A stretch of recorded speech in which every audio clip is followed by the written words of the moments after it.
गेल्या अनेक दिवसांपासून म्हणजे साधारण 28 जानेवारीला एक दुर्दैवी घटना घडली. अजितदादांच्या विमानाचा अपघात झाला आणि महाराष्ट्रावर अद्याप 17 दिवसानंतर सुद्धा शोककळा कायम आहे. दादांच्या विमानाचा अपघात हे एक फार मोठं गूढ महाराष्ट्रासमोर आहे. त्याच्यामुळे अद्यापही ब्लॅक बॉक्सचा डेटा सार्वजनिक केला गेला नाही. स्वतः माननीय केंद्रीय उड्डाण राज्यमंत्री मुरलीधर मोहोळ यांनी सांगितलं होतं की आम्ही लवकरात लवकर देऊ, पण लवकरात लवकर म्हणजे किती दिवसाचा टाईम बाउंड पिरियड होता ते सांगितलं गेलेलं नाही. अद्यापही तिथले CCTV फुटेज आलेले नाहीत. अद्यापही महाराष्ट्रामध्ये संभ्रमाचं आणि गोंधळाचं वातावरण आहे. अजितदादांसारखा मोठा नेता अकाली एक्झिट त्यांनी घेणं हे महाराष्ट्राचं खूप मोठं नुकसान आहे. मी काल एक शंका व्यक्त करण्यापूर्वी पण एक शंका व्यक्त केली होती. त्या विमान एअर स्ट्रिपला लागण्यापूर्वी स्फोट झाले असतील आणि कालचा जो नवा व्हिडिओ मीडियामध्ये व्हायरल झाला त्याच्यामध्ये विमान पूर्णतः बेचिराग झाल्यावर सुद्धा स्फोट झाल्यानंतर जनता पळत असताना दिसत होती. त्याच्यामुळे एकतर DGCAचा पहिला रिपोर्ट की 6 प्रवासी विमानात होते, नंतर 5 सापडले, त्यातला एक कुठं आहे? हे एक आमचा प्रश्न अजूनही कायम आहे. दुसरा आता मला नवीन एक प्रश्न पडतोय की मदन साहिल आणि यश हे जे ट्रॅफिकमध्ये अडले असं म्हणतात ते कुठेही मीडियासमोर दिसलेले नाहीत.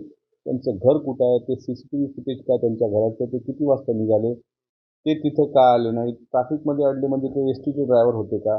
असं शंकेचं काहूर महाराष्ट्राच्या मनामध्ये आहे. त्याकरता स्वतः मी माननीय मुख्यमंत्र्यांना उच्चस्तरीय चौकशीची मागणी पण केलेली आहे.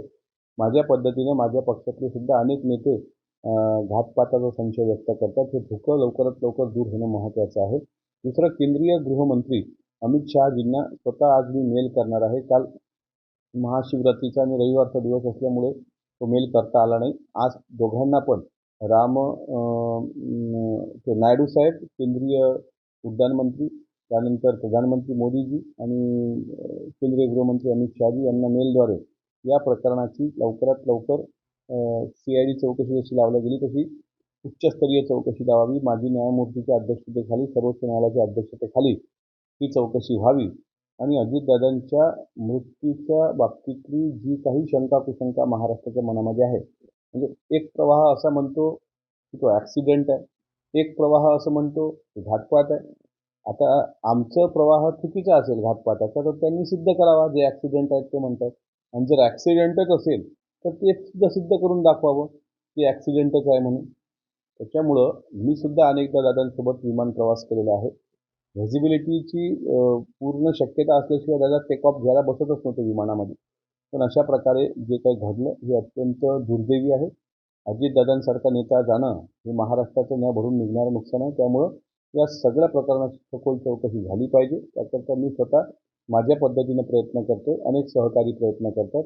जे अजितदादांच्या नंतर त्यांना न्याय देण्याकरता प्रयत्न करत असतील त्यांच्यासोबत सुद्धा आम्ही शेवटपर्यंत खंबीरपणे राहणार.